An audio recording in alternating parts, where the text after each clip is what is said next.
को प्रणाम। हम पढ़ रहे हैं पुस्तक मैं क्या हूँ। ये एक ध्यान है, तो आइए आंखें बंद करें और ध्यान के लिए तैयार हो जाएं। भावना करें कि गुरु तत्व के दिव्य सूक्ष्म सानिध्य में ऋषि चेतनाओं के आशीर्वाद से अनंत चेतनाओं तक ध्यान का ये प्रकाश जा रहा है। हम सबके भीतर शरीर भाव विलय हो रहा है और आत्म भाव का जागरण हो रहा है। हम सबके भीतर की दिव्यता अपने चरम पर प्रकाशित हो रही है और हमारे भीतर से निकला हुआ प्रकाश हर और संपूर्ण वातावरण में प्रेम सद्भावना के बीच बो रहा है। इसी भाव के साथ एक गायत्री मंत्र ओम भूर्भुवः स्वाहा तत्सवितुर्वरेण्यं भर्गो देवस्य धीमहि धियो यो नः प्रचोदयात्। बंद आंखों से ही बैठकर चिंतन करते हुए इस स्वाध्याय को सुनने का, समझने का और जीवन में उतारने का प्रयास करेंगे। पिछले स्वाध्याय में गुरुदेव ने हमें बताया कि जब हम शरीर भाव में जीते हैं तो हम इंद्रियों के गुलाम हो जाते हैं, क्योंकि शरीर भाव का प्रतिनिधित्व इंद्रियां करती हैं और इंद्रियां हमें सही और गलत की जो विवेक होता है उससे दूर ले जाती हैं, सही और गलत की पहचान नहीं करने देती हैं और इसलिए हमारा जीवन पशुवत हो जाता है। अब गुरुदेव हमें समझा रहे हैं जीवन की वास्तविक सफलता और समृद्धि आत्मभाव में जागृत रहने में है। जब मनुष्य अपने आप को आत्मा अनुभव करने लगता है तो उसकी इच्छा, आकांक्षा और अभिरुचि उन्हीं कामों की ओर मुड़ जाती है जिनसे आध्यात्मिक सुख मिलता है। हम देखते हैं कि चोरी, हिंसा, व्यभिचार, छल एवं अनीति भरे दुष्कर्म करते हुए अंतःकरण में एक प्रकार का कोहराम मच जाता है। पाप करते हुए पांव कांपते हैं और कलेजा धड़कता है। इसका तात्पर्य यह है कि इन कामों को आत्मा नापसंद करती है। यह उसकी रुचि और स्वार्थ के विपरीत है। किंतु जब मनुष्य परोपकार, परमार्थ, सेवा, सहायता, दान, उदारता, त्याग, तप से भरे हुए पुण्य कर्म करता है तो हृदय के भीतर के कोने में बड़ा ही संतोष, आनंद एवं उल्लास उठता है। इसका अर्थ है कि पुण्य कर्म आत्मा के स्वार्थ के अनुकूल है। वह ऐसे कार्यों को करना पसंद करती है। आत्मा की आवाज सुनने वाले और उसी की आवाज पर चलने वाले सदा पुण्यकर्मी होते हैं। पाप की और उनकी प्रवृत्ति ही नहीं होती, इसलिए वैसे काम उनसे बन भी नहीं पड़ते। गुरुदेव कितना सुंदर और कितना क्लियर एक्सप्लेनेशन दे रहे हैं। हम पहले अब ये जान लेते हैं कि आत्मा है क्या। आत्मा एक एनर्जी है। एक तरह से मान लीजिए कि आत्मा एक ऊर्जा है और हम उस ऊर्जा से बने हैं। अगर आत्मा ऊर्जा है तो हम ऊर्जा से बने हैं। तो आत्मा किस तरह की ऊर्जा है, कैसे बनी है आत्मा? तो ऐसा मान लीजिए कि आत्मा कुछ प्रकार के दिव्य गुणों से बनी हुई है और वो सारे दिव्य गुण एक दिव्य ऊर्जा है। आत्मा सुख का केंद्र है, शांति का केंद्र है, प्रेम का स्रोत है, संपूर्ण आनंद है, ज्ञान है, शक्ति है और पवित्रता है। ये सारे आत्मा के मूल गुण हैं। अर्थात आत्मा इन सब एनर्जी से मिलके बनी है और ये एनर्जी हमें कहीं बाहर ढूंढने की आवश्यकता नहीं है, क्योंकि हम इन्हीं से बने हैं। अब मनुष्य ढूंढ भी तो यही सब चीजें रहा है। हम क्या ढूंढ रहे हैं जीवन में? सुख, शांति, प्रेम, आनंद, ज्ञान, पवित्रता और शक्ति। यही सब चीजें हम ढूंढ रहे हैं और बाहर की ओर ढूंढ रहे हैं। तो हमको इनको बाहर ढूंढने की आवश्यकता नहीं है, क्योंकि हम इन्हीं से बने हैं। हमको बस उन लेयर्स को श्रेड करने की जरूरत है जो ऊपर चढ़ गई है। एक बूंद आसमान से चली तो एकदम प्योरेस्ट फॉर्म में चली, पवित्र थी बारिश की बूंद, लेकिन जब धरती में मिट्टी पे आके गिरी तो उसके ऊपर मिट्टी चढ़ गई, है ना। और कई जन्मों की मिट्टी चढ़ी हुई है हमारे ऊपर। हम एक प्योरेस्ट फॉर्म थे और जो इस सारी ऊर्जा से मिलकर बने थे और हमारे ऊपर मिट्टी चढ़ गई। अब हम अपनी प्योरिटी को ही ढूंढने के लिए हमने जन्म लिया है और इस प्योरिटी को हम बाहर की ओर ढूंढ रहे हैं और उस बाहर के ढूंढने में हम और मिट्टी चढ़ाने लग रहे हैं अपने ऊपर और अपने केंद्र से दूर दूर दूर जाते जा रहे हैं। अब हमको अपनी यात्रा को रिवर्स करना है। हमको बाहर की जगह अंदर की ओर जाना है और अंदर जाकर ये जो मिट्टी चढ़ गई है इसको धीरे धीरे धीरे धीरे साफ करना है। ये एक प्रोसेस है।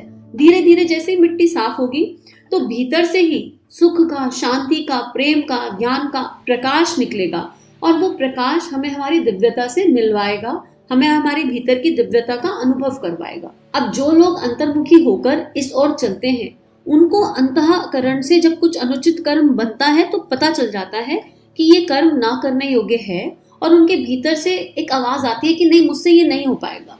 अब सोचो, आपसे कोई कहे किसी का खून कर दो और आपका वो संस्कार नहीं है, तो क्या आपको घबराहट नहीं होगी? आपके हाथ पैर नहीं कांपेंगे? आप कहोगे नहीं नहीं, खून मैं कैसे कर सकता हूँ, खून मैं नहीं कर सकता। आपसे कोई कहे चोरी कर लो तो आपके हाथ पैर कांप जाएंगे, क्योंकि आत्मा ने इतने जन्मों की यात्रा में इन वाले संस्कारों से ऊपर उठ गई।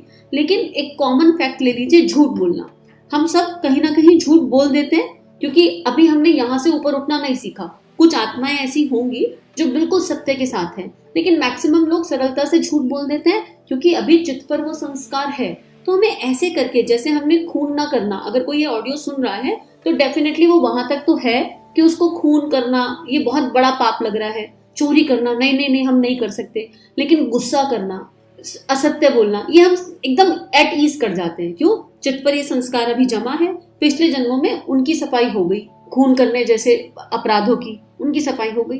तो हमको इस तरह एक एक अनावश्यक संस्कार की सफाई करनी है, लेकिन उसके लिए एक्सेप्टेंस तो आना चाहिए कि मेरे अंदर क्या है, और एक्सेप्टेंस आने के लिए मुझे अपने अंदर देखना तो पड़ेगा, उस कोहराम को सुनना तो पड़ेगा जो अंदर से आ रहा है। जब भी हम कोई गलत कर्म करते हैं, जब भी हम छल के रास्ते पर चलते हैं, अनीति के रास्ते पर चलते हैं, यहाँ तक कि अगर हम गुस्सा भी कर जाते हैं तो बाद में हमें पता चल जाता है कि अरे यार क्यों गुस्सा कर दिया।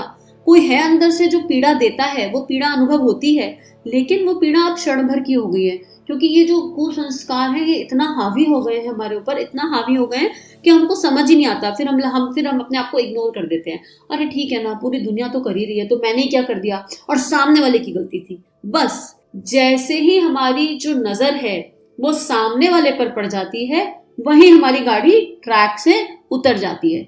मुझे ये देखना ही नहीं कि सामने वाले ने क्या किया, क्योंकि हर आत्मा आत्मनिर्वाण के लिए आई है, और आत्मनिर्माण समाज की सबसे बड़ी सेवा है, और इसीलिए तो मैं क्या हूं जानना अति आवश्यक है। तो मेरे पास इतना समय ही क्यों है कि मैं सामने वाले पर चिंतन करूं, या मैं अपनी परिस्थिति का दोष किसी दूसरे को दूं।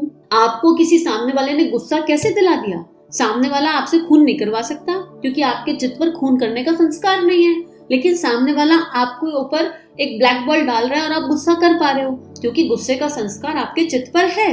यानी सामने वाले ने कुछ किया ही नहीं, जो आपके भीतर था वो आपके भीतर से बाहर आ गया। तो अब आज हम ये बैठकर चिंतन करें कि हमारे भीतर ऐसी कौन कौन सी अनावश्यक एनर्जीज हैं जो किसी आउटसाइड फोर्स से बाहर आ जाती हैं। पहले हमें ये एनालिसिस करना पड़ेगा। अगर एनालिसिस करेंगे तो लिस्ट बनेगी, अच्छा ये हैं, और ये सब दृष्टा भाव में करना है, किसी के गिल्ट में नहीं जाना कि अरे ये क्यों है, और इससे हाई भी नहीं होना कि अरे मेरे अंदर तो ये नहीं है। बिल्कुल दृष्टा भाव में देखना है, लिखना है, एक्सेप्ट करना है, समझना है, और फिर एक एक करके धीरे धीरे धीरे धीरे जैसे जैसे ये ध्यान आगे बढ़ेगा उन सब पर काम करेंगे। अब यहाँ ये देख लेते हैं कि आत्मा को आनंद किस चीज से मिल रहा है, हमें सुकून किस चीज से मिल रहा है। तो हमें डेली नियम से कोई ऐसा काम करना है जिससे हमारी आत्मा को सुकून अनुभव हो। तो आप अपना देखिए, आप अपने जीवन में जाइए, झांकिए कि आपको किसी को प्यार से खाना खिला के सुकून मिलता है, आपको ध्यान करके सुकून मिलता है, आपको किसी की सहायता करके सुकून मिलता है, आपको कोई भजन सुन के सुकून मिलता है, आपको उदारता या कोई सद्ज्ञान सुन के सुकून मिलता है। कोई ऐसा सुकून जो परमानेंट हो, टेम्परेरी ना हो, क्योंकि शरीर की जरूरतें टेम्परेरी हैं। कोई चीज आज पसंद है, कल नापसंद होगी, लेकिन आत्मा के जो मूल स्वार्थ हैं वो परमानेंट हैं, वो स्वार्थ नहीं है।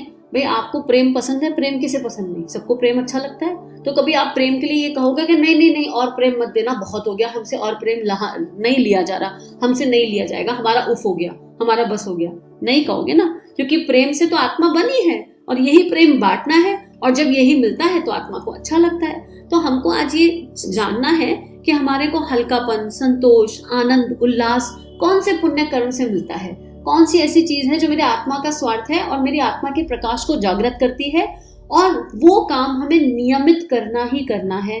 हर चेतना का अलग होगा, हर आत्मा की, क्योंकि हर किसी के अंदर जो इम्प्रिंट्स हैं वो अलग अलग हैं। किसी ने किसी जन्म किसी चीज की सफाई कर ली, किसी ने किसी जन्म किसी चीज की सफाई कर ली। तो हमको किसी से झांकना नहीं है, हमको चिंतन मनन करना है। जैसे फॉर एग्जाम्पल मेरी आत्मा को जब ध्यान करके अपने इष्ट के सानिध्य में बैठकर सुकून मिलता है, और अगर 4 दिन ना बैठूं तो अंदर बेचैनी हो जाती है।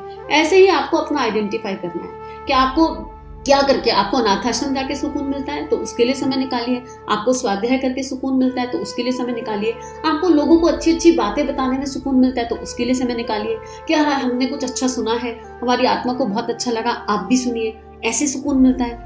बहुत सारे ऐसे श्रेष्ठ कर्म है। आपको किसी को खाना खिलाने से प्यार से सुकून मिलता है तो कोई नहीं मिल रहा तो अपने घर में जो दीदी लोग आते हैं, जो मौसी लोग आते हैं, इन्हीं को प्यार से बनाकर एक रोटी खिला दो। आपको ये आइडेंटिफाई करना है। आपको ऑफिस में किसी कुलीग को हेल्प करने से सुकून मिलता है, आपको बच्चों को पढ़ाने से सुकून मिलता है, आपको मंदिर जाकर मंदिर में बैठकर भगवान के सानिध्य में कुछ भजन गाने से सुकून मिलता है। ये आप ही को आइडेंटिफाई करना पड़ेगा। लेकिन आज हमारे 2 होमवर्क हो गए। पहला क्या, हमको ये जानना है कि हमारे चित्त पर कौन कौन से अनावश्यक संस्कार हैं जो हमें आत्मा के मूल गुणों से दूर ले जा रहे हैं, और दूसरा, हमारी आत्मा का कौन सा ऐसा संस्कार है, आत्मा का ऐसा कौन सा स्वार्थ है जो हमें असीम आनंद और शांति का अनुभव करवाता है। हमें वो कर्म नियमित करना है ताकि हमारी आत्मा को प्रकाश मिले। और ये सब करने के लिए क्या करना पड़ेगा, रोज 15 मिनट अपने इष्ट के सानिध्य में बैठना पड़ेगा, तभी तो अपने अंदर जा पाएंगे। अंदर जाएंगे तभी तो रास्ता ढूंढ पाएंगे। अब रास्ता ढूंढना है, अंदर के खजाने को जानना है, तो पहला स्टेप, रोज 15 मिनट सविता के प्रकाश में अपने साथ बैठिए और अकेले मत बैठिए। भावना कीजिए कि आप ब्रह्मांड की सारी देव शक्तियों के बीच में बैठे हैं। आपके चारों तरफ गुरु शक्ति का प्रकाश है, चारों तरफ ऋषि चेतनाएं हैं, आध्यात्मिक सहायक हैं, ताकि आपका मन जब डावाडोल हो तो वो सूक्ष्म शक्तियां आपको हेल्प कर सके। क्योंकि जैसा आप मान लोगे वैसा हो जाएगा। जब आप इस धारणा के साथ बैठोगे कि आप बहुत दैवीय वातावरण में बैठे हो, चारों तरफ दिव्यता ही दिव्यता है, तो वो दिव्य शक्तियां आपके रोज बुलाने से आपके आसपास होंगी और आपको हेल्प करेंगी आपके भीतर जाने में। इसीलिए ये स्वाध्याय नहीं है, ये एक ध्यान है। आज के लिए इतना ही। हम सभी का जीवन मंगलमय है। हम सभी को देव शक्तियों का अनंत आशीर्वाद इस क्षण से लेकर हर क्षण तक, हर जीवन में लगातार प्राप्त हो रहा है। इसी भाव के साथ सभी को प्रणाम। आप सभी के भीतर की दिव्यता को भी प्रणाम।